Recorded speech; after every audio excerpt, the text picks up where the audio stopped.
Simba sehemu ambayo walikosea, cha kwanza kabisa ni kwenye matumizi ya nafasi ambazo walizozitengeneza.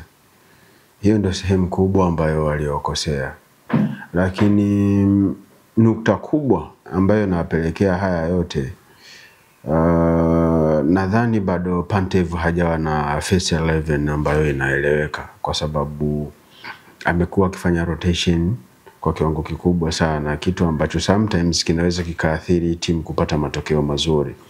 So kama kuna eneo ambalo Simba wanapaswa kujilaumu, cha kwanza ni the way ambavyo Dimitar Pantev ana rotate kikosi chake, lakini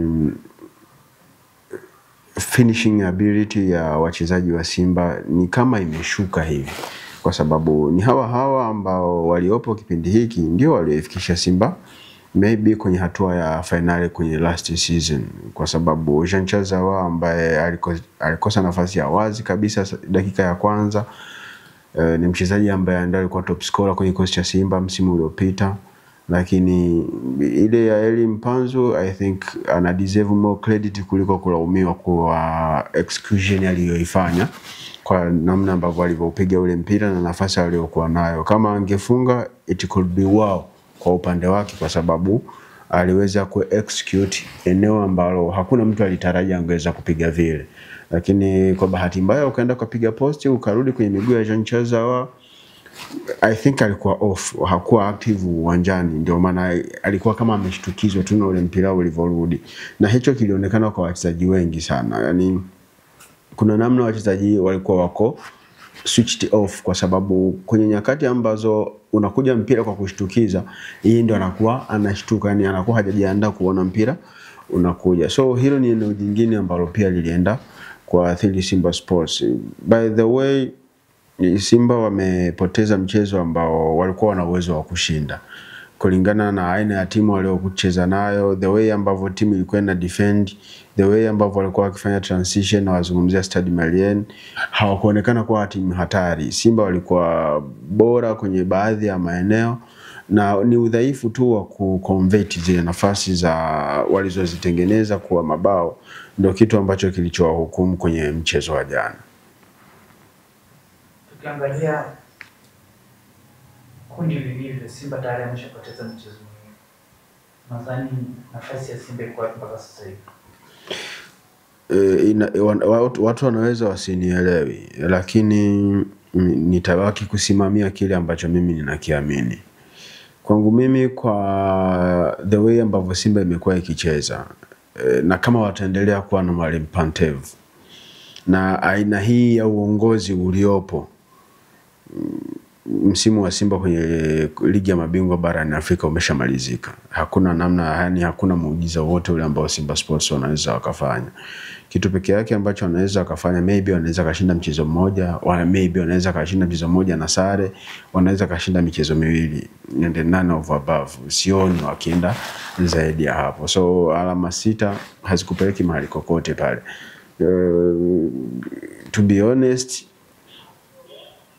toka mchezo wa kwanza waliocheza na Petro Atletico de Luanda, sikuona nafasi ya Simba kwa advance kuingia hatua ya robo finali baada tu kupoteza ule mchezo, kwa sababu niliamini kwa the way ambavyo nilivyoona wana struggle na rotation ambayo amekuwa akifanya Dimitar Pantev, ambayo kwangu mimi ukimsikiliza unaweza ukamuelewa nukta anayokuwa anaisimamia, but based on what decides football game, kwamba ni kufunga ndiko kuna kuamua mchezo wa mpira wa miguu, unataka uende na watu ambao wana uwezo mzuri wa kufunga. Inawezekana hauendani na kile ambacho mchezaji haendani na kile ambacho unachokiamini wewe, so unapaswa kumpa nafasi ya kuonyesha kile ambacho yeye ana uwezo nacho, kitu ambacho Dimitar Pantev ameshindwa kukifanya, kwa sababu kwenye mazingira ambayo wote tunaamini Jonathan Soa ni mshambuliaji mzuri, deadly striker kwenye safu ya ushambuliaji ya Simba, pengine kuliko washambuliaji wote waliopo kwenye hii team, lakini bado ana struggle kupata nafasi kwenye kikosi cha kwanza. Lakini amekuwa na tendency ya kwamba anafanya substitution za wachezaji wengi kwa wakati mmoja baada ya kuwa ameshapoteza mchezo. Maybe anadhani kila timu ni JKT Tanzania, anasahau kwamba hii ni ligi ya mabingwa barani Afrika. Na mind you, Pantev hajashinda mchezo wa ligi ya mabingwa msimu huu toka umeanza.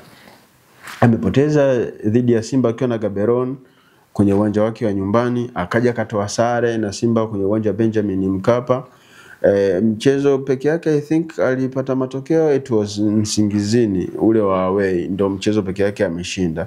But apart from hapo hajaona consistency nzuri kwenye haya mashindano ya ligi ya mabingwa barani Afrika. Kwa hiyo kama Simba wanahitaji kubadilika, walau waweke nafasi yao vizuri na waendelee kuwa title contender kwenye ligi kuu Tanzania bara, I think it's enough. Kama vile ambavyo mashabiki wengi wa Simba jana walikuwa wakizungumza, it's enough for Dimitar Pantev. Anaweza akabadilishiwa nafasi kwa maana ya kwamba akawa substituted, akaja kocha mwingine ambaye anaweza kaifanya Simba ikacheza vizuri na kuwapa nafasi wachezaji ambao wale wengi tunaamini wana uwezo.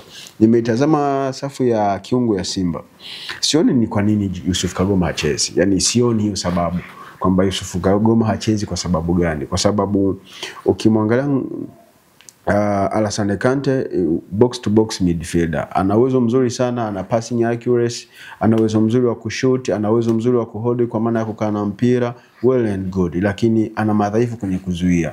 Hana hiyo kasi, unaweza kaona hata kadi nyekundu aliyoipata ni kwa sababu hana hiyo kasi ya kuzuia. Aggressiveness yake, well, kuna namna ambavyo anayo aggressive, lakini I don't think kama ni aggressiveness kwa kiwango hicho.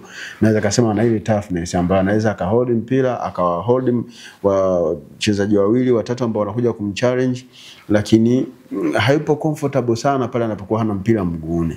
Yusuf Kagoma ni mchezaji ambaye anaenjoy kukaba, anaenjoy kukimbizana na mchezaji pinzani. Wakati Yusuf Kagoma ana defend, Simba ilikuwa na mabeki wazito kama hao waliopo sasa hivi, lakini tulikuwa tuzioni zile mistakes za wachezaji kwenda kuokolea mipira kwenye box.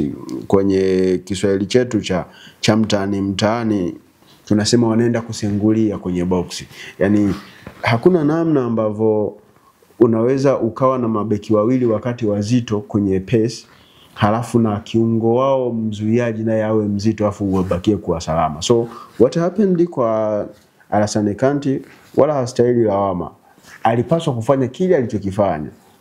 Lakini unaweza ukaja kumlaumu Pantev, ni kama amemoverload, anamchezesha kwenye nafasi ambayo hauwezi kupata ubora wake kwa 100%. That guy ni mzuri sana akiwa anacheza namba 8 kwa maana acheze advanced midfield. Anaweza kuwa mzuri zaidi kuliko huku defensing ambako anakuwa na struggle, ukizingatia na ile pace yake, height yake, bado ni vitu ambavyo vinamletea challenge hasa kwenye nyakati ambazo anapaswa kukimbizana na washambuliaji wa timu pinzani.